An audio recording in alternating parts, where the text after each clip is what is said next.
Hello. Hey, Brittany. Hi. How are you? I'm good. How are you? I'm doing well, thank you. Well, thank you very much for taking the time to talk to me today. I really You're appreciate it. welcome. Um, so yeah, if just to start off, just like tell me a little bit about yourself, life in Columbus when you were growing up. I'm very curious. Yeah. I'm back there now, so I'm experiencing life in Columbus in the here and now. But yeah, just tell me a little bit about yourself. Well, let's see. Yes, Columbus native, and I went to Montessori, and then I did public school at Southside Central Middle School to Columbus East. Um, and most of like my artistic experience in Columbus, I grew up singing a lot. Started voice lessons extremely early, like around like 8 years old. And I was like doing a lot of like performances around town, national anthems, any type of like, big conventions or events. I was usually singing at them. I participated in choir in my entire um, middle school and high school journey, and did drama and did like uh, performing at like the amphitheater and Mill Race Players, and doing the productions at Columbus East. So like I was always involved in the arts in Columbus. So it was kind of like a no-brainer for me to go to school for theater. And I went to USC in Los Angeles, did their theater program and music industry program, and then graduated and went to New York City and just kind of began hitting the pavement and auditioning. Have you been doing a lot of, are there virtual auditions happening for stuff, or are people like, we know projects aren't going to happen soon, so we're just not even going to bother? Right. I mean, right now theater is definitely at a standstill. And I'm currently in one of the Hamilton companies. Um, maybe there'll be a next year start, but it's all so fluid and up in the air right now. Who really knows? Right.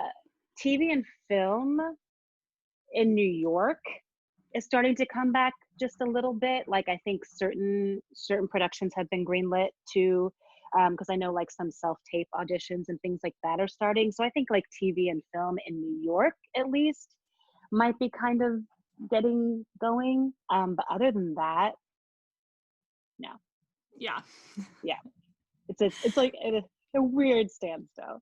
Yeah. I think it's interesting being a student, at least for me right now, because it's like we're all on the same level. Like in a sense, like all of us artists, even those of us still in school, like we're all at this impasse of like what's going to happen next, what's happening right now. And not that it's any of this is a great thing that's happened, but it has leveled the playing field in a way that I don't think we've seen in a very long time as an industry, at least, if you know what I I could mean. definitely, yeah, no, I could definitely see that because everything's going to be moved to self tape.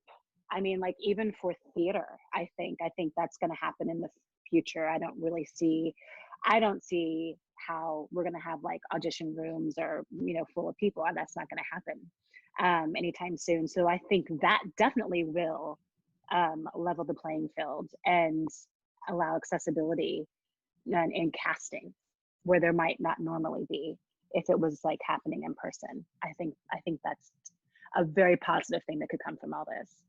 Yeah. Okay, so you said you went to USC. What was your Mm-hmm. audition process like? Did you do unifieds? Did you just go to California? What was that like? I actually didn't audition because I did not apply for the BFA program. Okay. If I did, then I would have had to. But I did a BA in theater because I also wanted to double in music industry. Right. So I allowed for the flexibility so I could do that. Because at the time, I wasn't quite sure um, if I wanted a career in theater or if I wanted a career in the recording industry. So I was just trying to learn as much about both. So I can't speak to the college auditioning process. I can speak to auditioning, in the industry, definitely. Oh yeah. Well, okay. Tell me more about that. What has some of your experiences been like? That might be a little broad. Here, can you talk about It's a maybe little broad, like yeah. some of your regional experiences? Like, did you do any work in the Midwest or regionally, like in the East or out West? And then maybe like more Broadway, cattle call, auditioning for stuff on the West Coast. Like that can be three separate things. So Sure. like regional, any Broadway experience, and then stuff on the West Coast. Because my understanding is it is a Right. little different in the West Coast and how that all operates. But I could be wrong. It So is a little different. Yeah, I mean, musical theater isn't the bread and butter of the West Coast. Obviously, TV and film is. right. So, like, the two cities are quite different animals when it comes to auditioning, and neither really recognizes the other. Which is, I'll have friends who have like been working in consistently and successfully in TV and film in Los Angeles, and they might have a hard time getting their resumes taken seriously, say in New York, where it's mostly like theater, and vice versa. Mhm. I But like when I first started out, I was very fortunate to get an agent right away, and that kind of came honestly like as a family friend happened to be working in a musical theater agent's office. It kind of was, meant to be. Um, but you know, outside of that happening, a lot of school programs have showcases where like, agents and casting can come and see the incoming, you know, flock of talent that's coming into New York. And I know people get agents and stuff that way. And obviously you have one early on. If you don't have one early on, then you definitely have to do, you know, the cattle calls, which aren't fun. But but you can be seen and you can be cast from those. Absolutely. But I do, it's auditioning is tough, and I my mindset about it over the years has definitely changed. And like I'm in a place now where I kind of always just look at it as an opportunity to perform that day, or just to do some new material. I don't go in, I think like in my 20s, I would go into auditions being incredibly competitive and like claiming something and, saying it was my, like, cause it's my role, I just know it. And now I just kind of go in like, I'm going to have fun singing this material or acting this scene today. And then I'm going to leave it at the door, you know? Um, but that took time to get there, because it's definitely a very, it's a nerve-wracking thing. I once had a professor tell me, like, don't make your audition the most important thing in your day. And I think that was a big game changer for me also.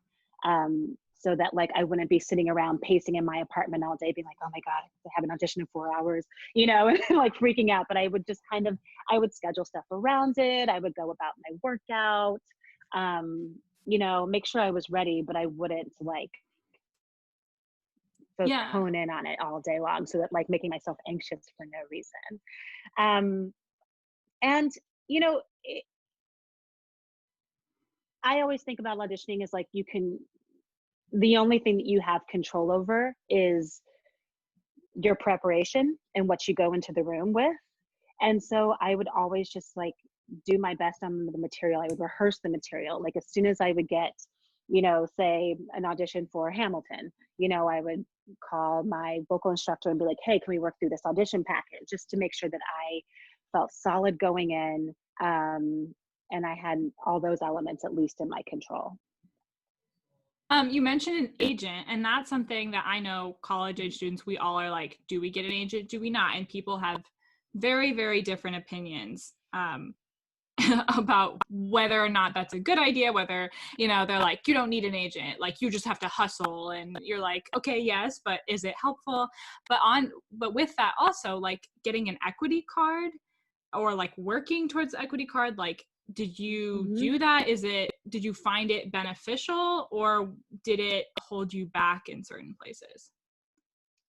Um, Being in the union for me is definitely beneficial. Yes, I am in the union. Of My first professional job was a non-equity tour of AIDA.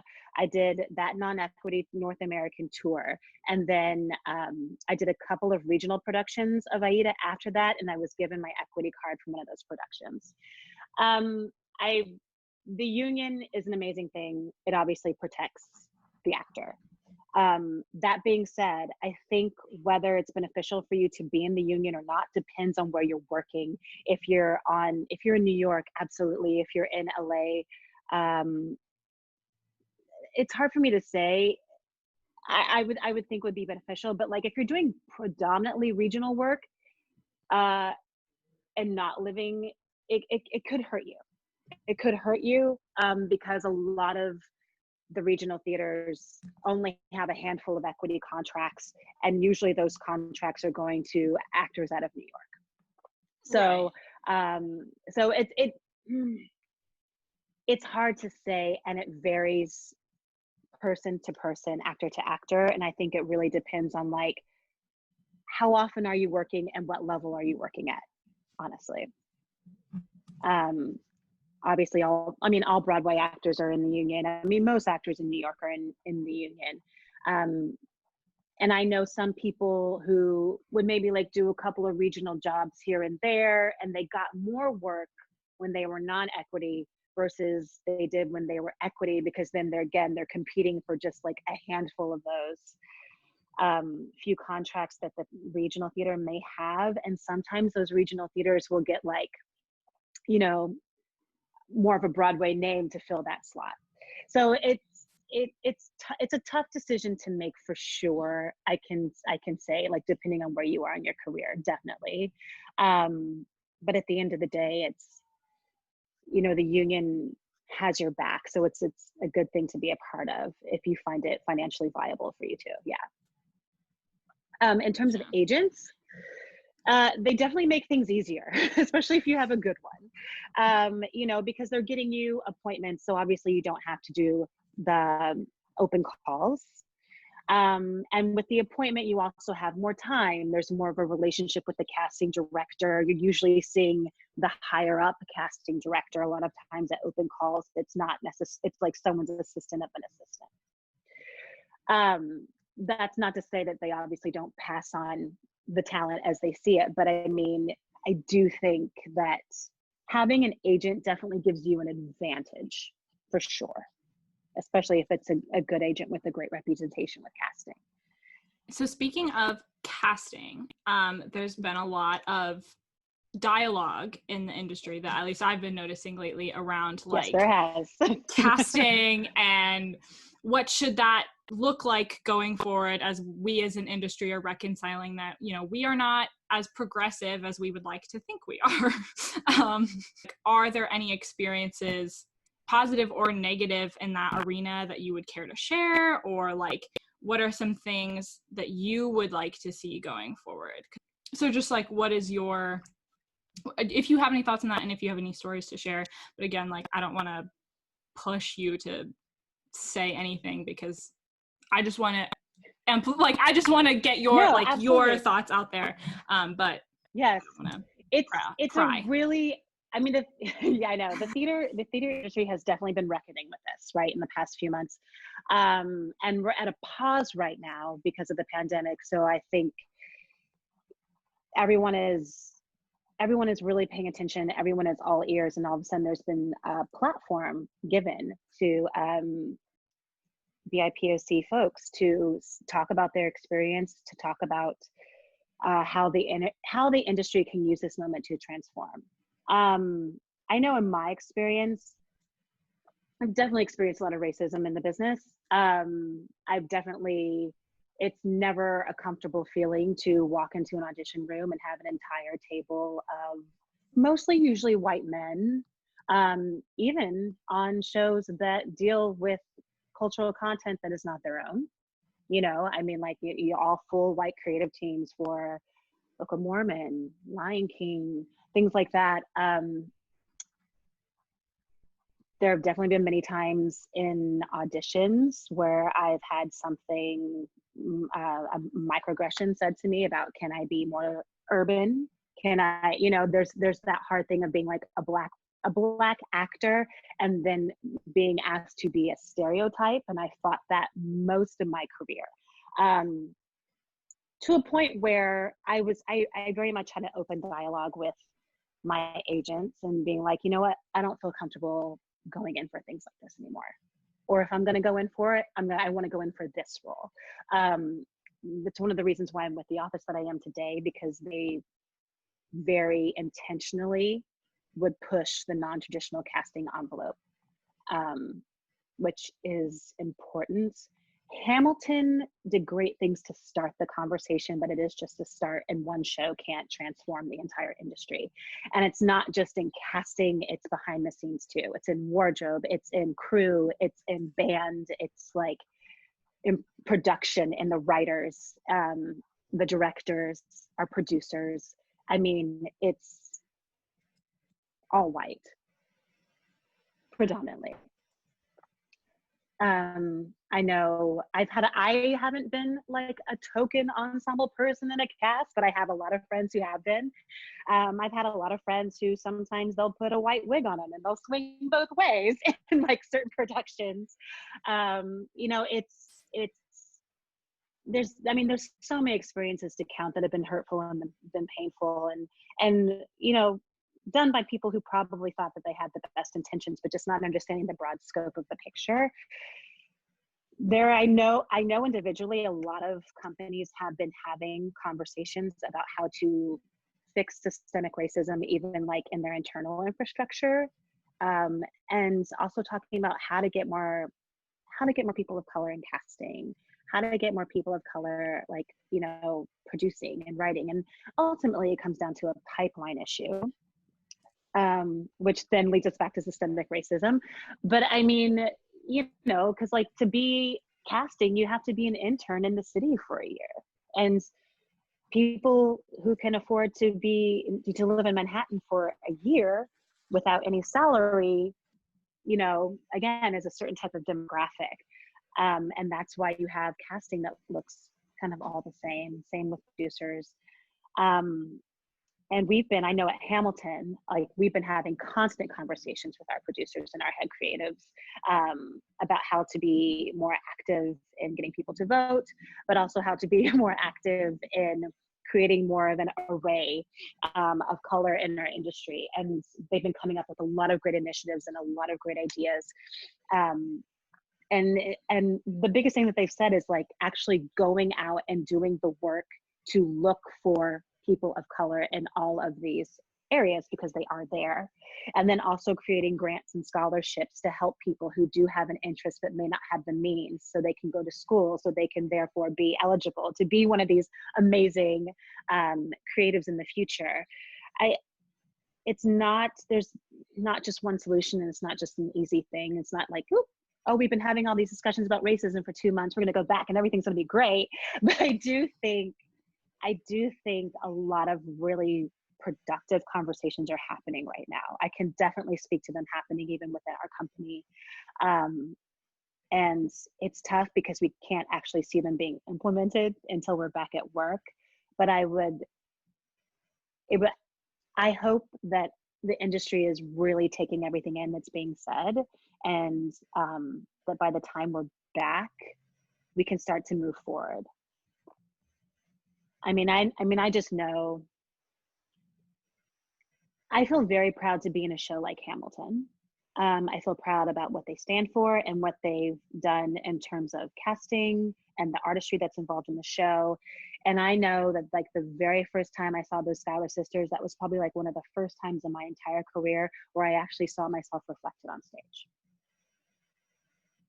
And that's not to say that like I haven't enjoyed being in Book of Mormon and Lion King and all those other things, but I just feel that my white counterparts in the industry have had more access to play the type of women that I would really love to be playing. And for me, like Angelica Schuyler is that.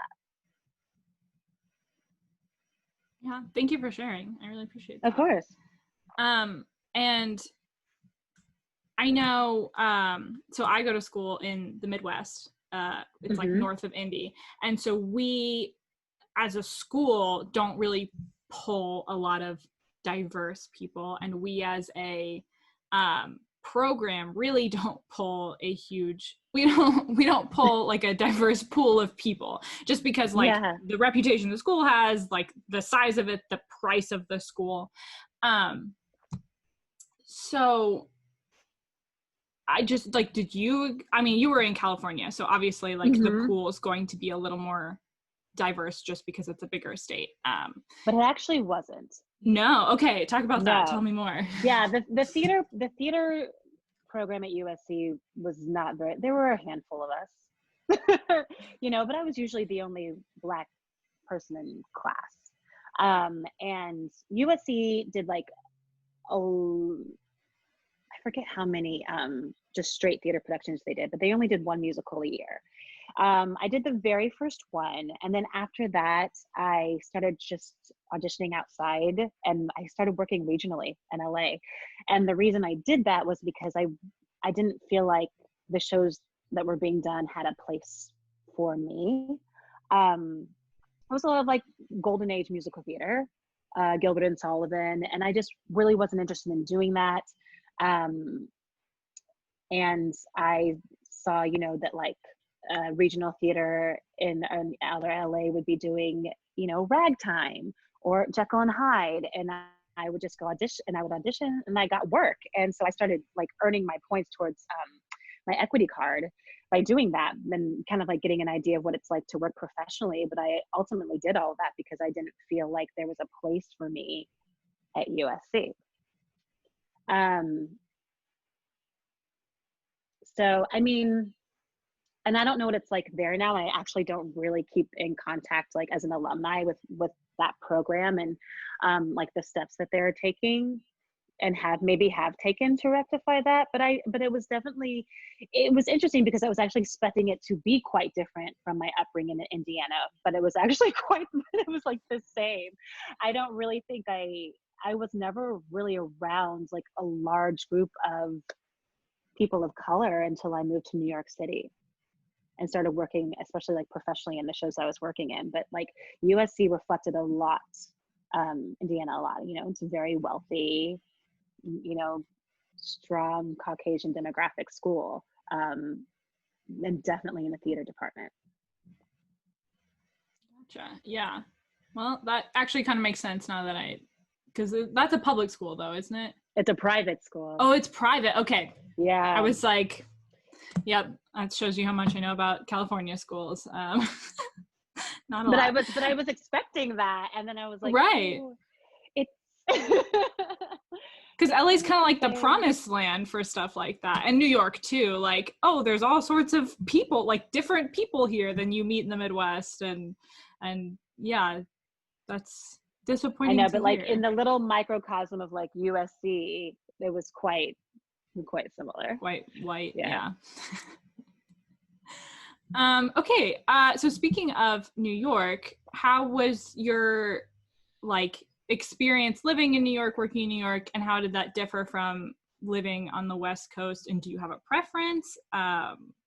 I do have a preference. I do have a preference. You know, LA is a great city. It's just not my city. I really gravitated towards New York. And my younger sister, Chasten, who's also in the business, was there doing her undergrad at NYU. So I got to get a little bit of taste of New York City when I would go and visit her. And I was just like, God, you know, if I'm really going to try for theater, obviously this is where I need to be. But I also just liked the energy more of New York versus Los Angeles. It's definitely a huge shift, you know, from the Midwest. You know, whether you like that or not is entirely dependent on who you, like, you know, who you are and what you need. But right. But yeah, it's an extreme. I mean, New York, it's an extreme. It's loud and it's dirty and there's tons of people, and you know, it can be like a constant assault on the senses. And it's definitely not an easy city. It takes a lot to, you know, maneuver and learn it. But once you do, I do think like a huge sense of accomplishment comes from like being able to live in New York City. You're exposed to so much humanity, so many different, such diversity, culture, art. I mean, it's like everything is there at your fingertips. So it's a very inspiring place to be in terms of like creativity and energy. Yeah, it's one of my favorite. It's my favorite, definitely, out of like West Coast and like New York. So you're hoping to go back, is what I'm hearing. Yeah, well, I mean, I have my apartment still there. I mean, I've lived in New York for 14 years. You know, I left the city to come out and be in the SF production of Hamilton. I mean, well, we did Puerto Rico first, then SF, but like we were always going to tour. So I knew I was going to be gone from the city for a little while. Plus, I miss New York, but and I know it's doing really well right now, but I'm a little nervous about when it gets cold, in terms of, you know, pandemic wise. So I didn't want to just like rush back to Right. the city. Yeah. And also, like, literally everyone's left. Like, most of my friends who are working on Broadway have left because they're like, well, we're not going to be working for at least a year. I'm going to, you know, go home or, you know, live somewhere else and save some money and not pay expensive New York City rent. Living in New York City is very expensive. That's another thing to say. Uh, it's it's financially a hard place to live too.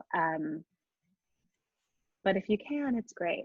It's definitely great. You learn a lot. You grow so much. What did that look like for you, you know, that interim time? And even right now, like, what does your interim time look like? How are you keeping yourself occupied, hopefully making some money, as we're all trying to do? Right. I think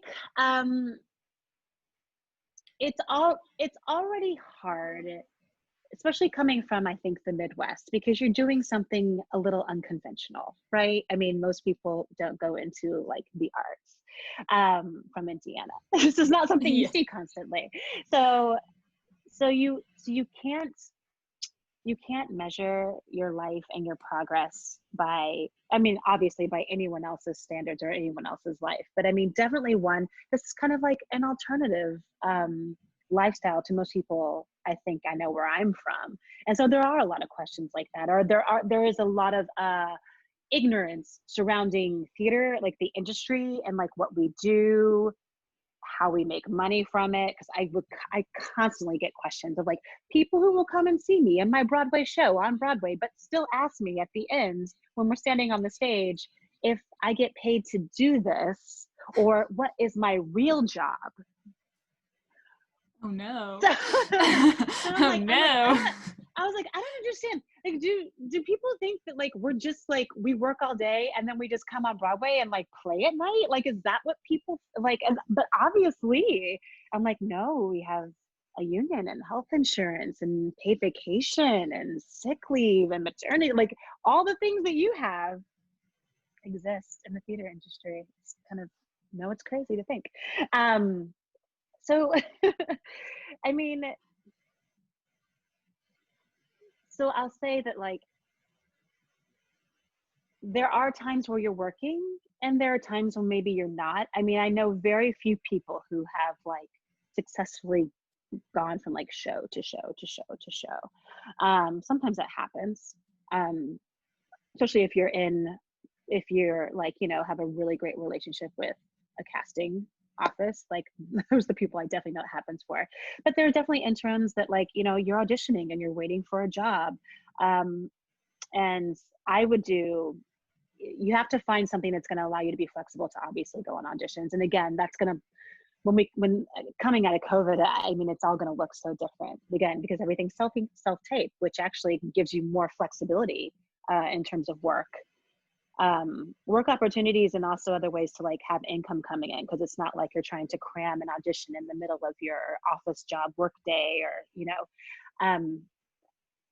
But yeah, I've definitely had, I think the longest period I went without consistent work was like 2.5 years, and that was after Lion King and before Book of Mormon, and it was tough.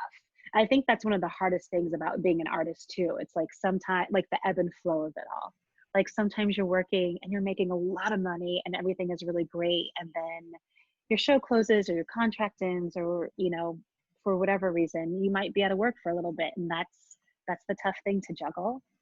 And it's also tough to juggle like when people are like, oh, so what are you doing, like what are you up to? You know, and you're like, oh, I'm auditioning. You know, and waiting until you're in you get work. Some people stay in shows for a long time too. You know, there are people who've been in, you know, Phantom for like 20 something years, or people who've been in Lion King for 10 years. And I mean, I think that's great too, if you're lucky enough to get a show like that, the show we call The Government Jobs. Hamilton's one, because they're not going anywhere. Right. A lot of people stay in them, and and save money and start families and buy houses, and that's a really beautiful path too. So I think it just kind of depends on like where you are in life. um, the hard thing about our industry is that it's so intangible, number one, and there's really no like set path to take to get anywhere. I mean, people can be like, don't ever do this, and then someone who did it got the job. I mean, because it's all about the opportunity and the timing. But yeah, it's just like, it's one of those things where there's no like true direct path to get anywhere, and you just have to measure your success like by your stay in your own lane, and don't look left and don't look right and don't look left, or else it's easy to get really disillusioned. There's so many varying stories. That's why I think it's just always important to, number one, stay creative. Like, don't wait for someone to give you an opportunity to do something. Like, make your own art, find things to do to keep yourself occupied, so that when that audition comes, it's not the holy grail, that everything is like weighted on it, because you have other outlets for yourself. I think that's the one thing that's kept me really balanced. Like, it's like, if I'm not working, like say I'm having a really dry spell in terms of auditions, I'm like, okay, well, let's plan a cabaret, or like, let's start writing, or like, let's work on this workshop over here, and like find ways to still express myself, but not have to be beholden on when someone's going to give me an opportunity. Does that make sense? Yeah. Yes, definitely. So contracts are something that I don't understand because I'm not a lawyer.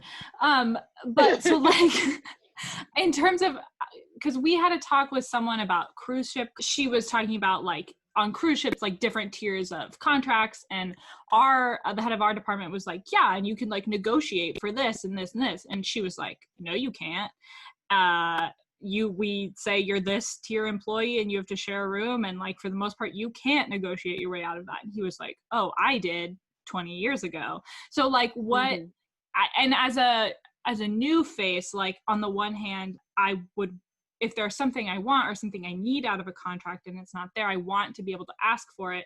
But there's also the fear of like, I'm being too difficult, and like there's someone who would be less difficult to work with, who would just accept, whatever. So like, have you had experience with that? Like, where is the line, or is there one, or you just try and hope for the best?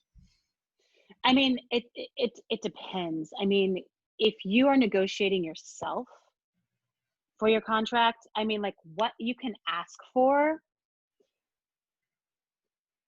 depends on where you're working, what role you're playing.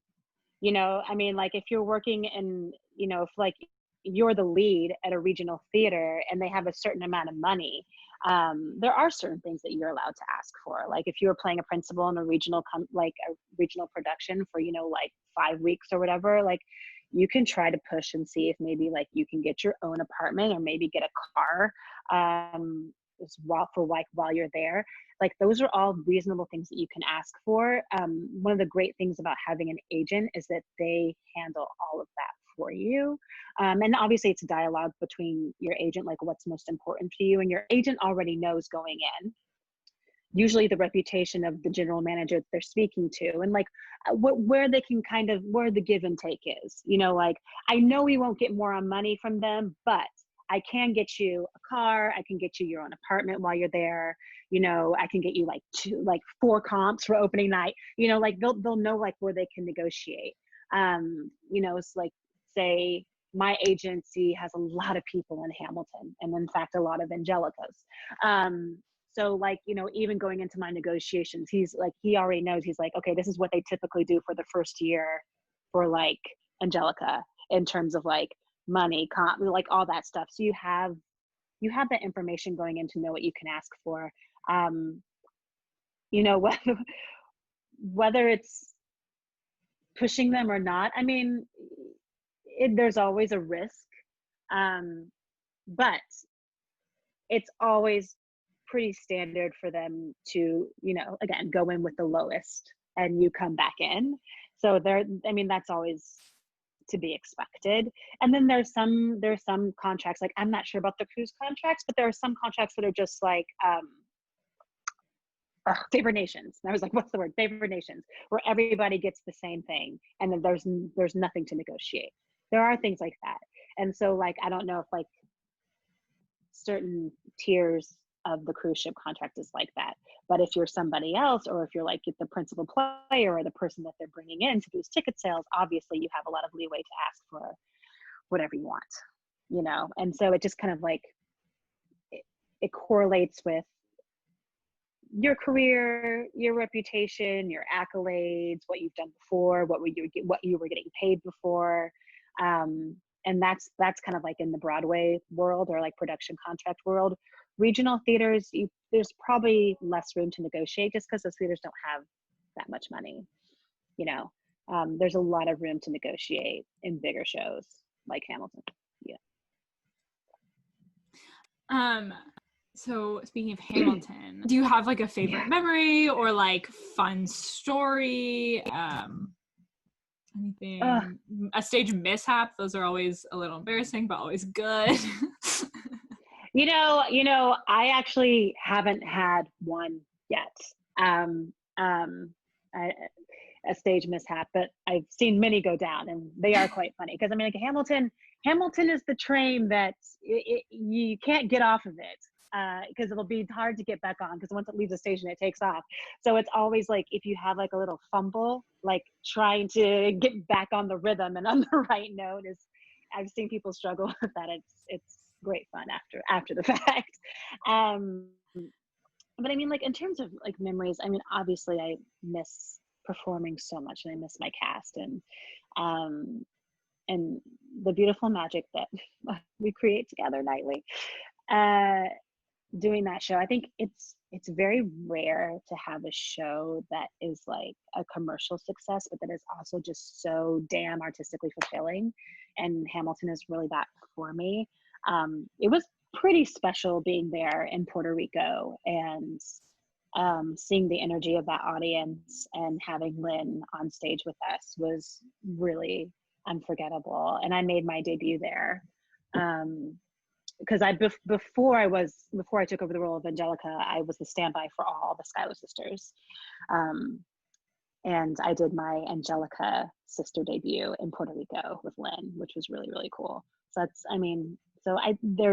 because we all had that moment together, I really feel like our cast and company has a really special energy that's really awesome. I miss it a lot. What's it like to cram all 3 Schuyler sisters tracks into your brain? Because it really hard. Sounds like a lot. Really hard. But I think like the thing that a lot of people don't understand about it, like a lot of big major shows is like each company has like usually around like 10 people that aren't on stage nightly. They're off stage covers, standbys. The swings have to hold up to 9-10 roles in their heads, depending on the show that they're in. So, I mean, I was lucky with 3. But it was hard. It took about like a month to learn each sister. And then because you're not going on nightly, you don't have that consistency. So it's hard to know like where your jumping off point is. It's like, especially like when you're so focused on like, let me just say the right words, sing the right harmonies, and be in the right places, so it's hard to ever like truly get a sense of like getting comfortable in the role. Cause like you may do an Eliza twice one week and then not see her again for 2 months. You might do like, okay, I did Eliza here, I did Peggy, so just trying to stay fresh on all of them takes a lot of homework too. Like I would run each sister every week on my own, or just kind of like walk through everything that I do. Obviously the covers are always in rehearsal, and we like switch up the roles so we can keep getting practice and stay in the rhythm of the show that way. But it's a lot of work. It requires a lot of discipline on your part too, to just kind of like keep it fresh. Whether that's watching the show or, doing it in rehearsals, but just staying aware and ready to go at any time during the show, 20 minutes before the show. It was crazy. It was crazy. It definitely made me grow so much as a performer. It also made me, like, because I'm such a perfectionist, I was like, there's no way I'm going to be a perfectionist being a standby. Like, it just doesn't exist. I'm going to make a mistake. I've only done this 2 times, I'd have to like tell myself that, like, Marja, this is only your 3rd time doing this. Relax.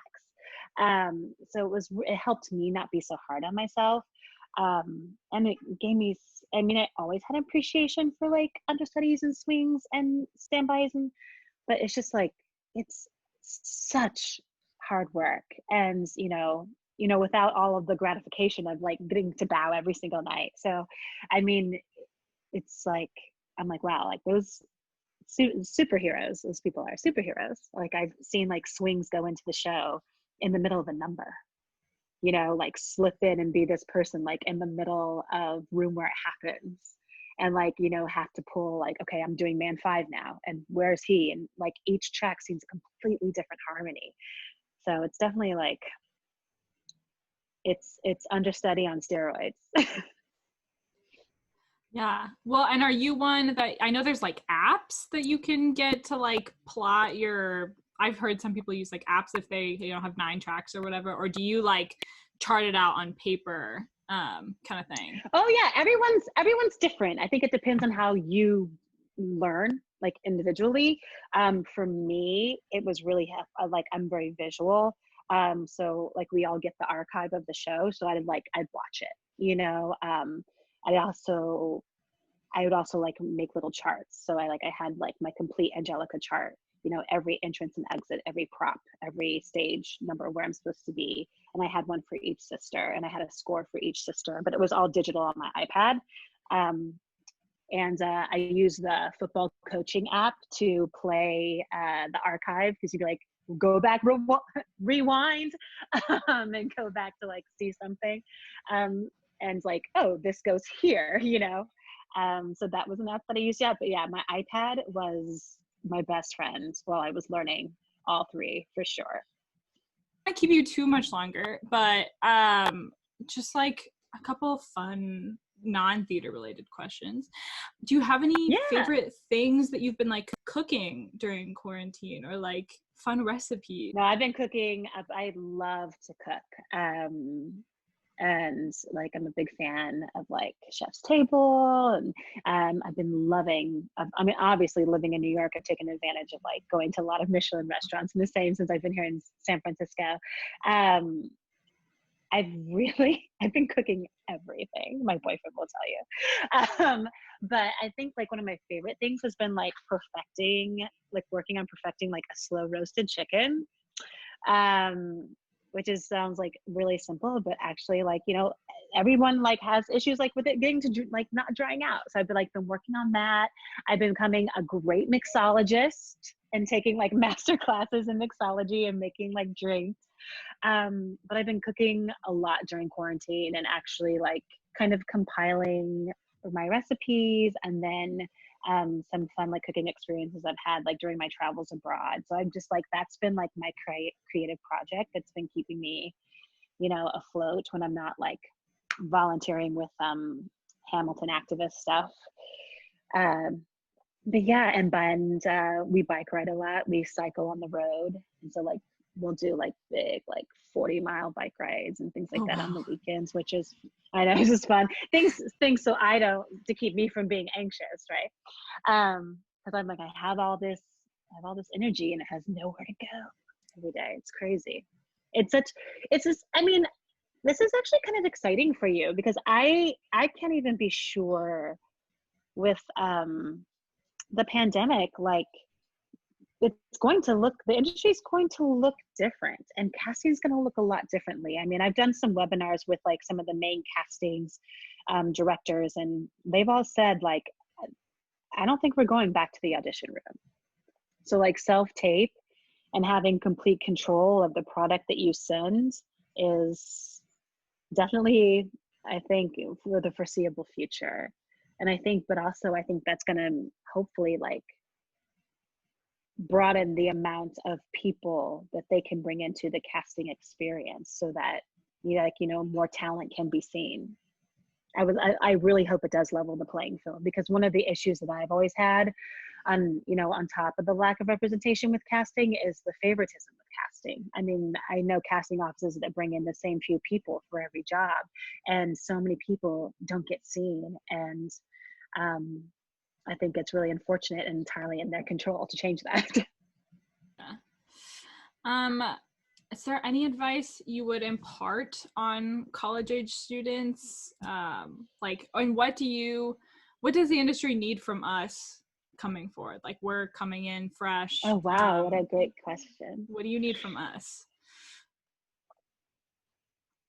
I mean, I don't want to see more of the same. I think a really sad thing about Broadway is that it's becoming incredibly, there's no risk being taken. I think the shows that are being produced are just like surefire hits for tourists, and the commercialization of Broadway leaves a lot to be inspired. I mean, like, I want to see more risk taking. I want to see more art being created. I want to see people like pushing the envelope with the content, with casting.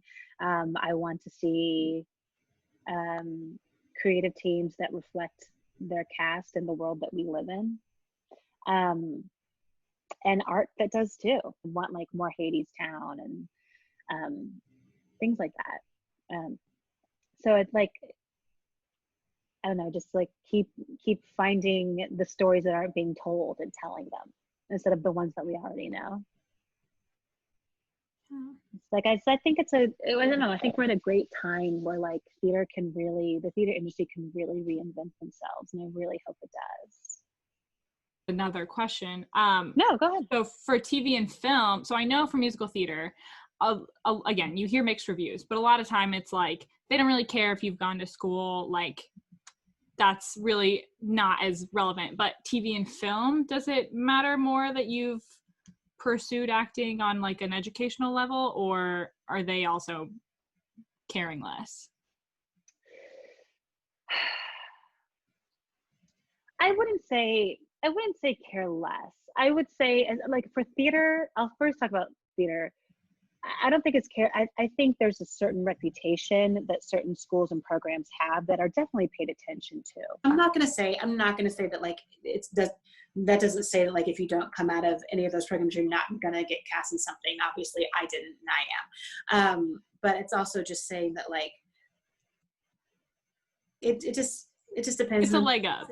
Yeah, it's a leg up. And the same thing goes for TV and film. Like in TV and film, yes, programs, also like who you studied with. Like there are certain instructors like in New York and LA who have great representation, like great reputations. And it's just like, oh, you took acting class from like so-and-so. Okay. You know, I mean, again, it's just giving them more information about you. So that's all. Yeah. Okay, I'm gonna let you go, but is there anything out, like any last tidbits of advice, any last like a quote you want to share, or recipe, your favorite color, just anything else you want to just put out into the universe? Yes, go vote. Everyone vote. Yes. Like that's what's on my mind right now. And wear a mask so we can all get back to work. Thank you. And thank you for being so open and honest and willing to talk and sharing your time. Well, I will let you get back to whatever you are up to today, but it was lovely to chat with you. You too. Thank you. You're welcome. Bye.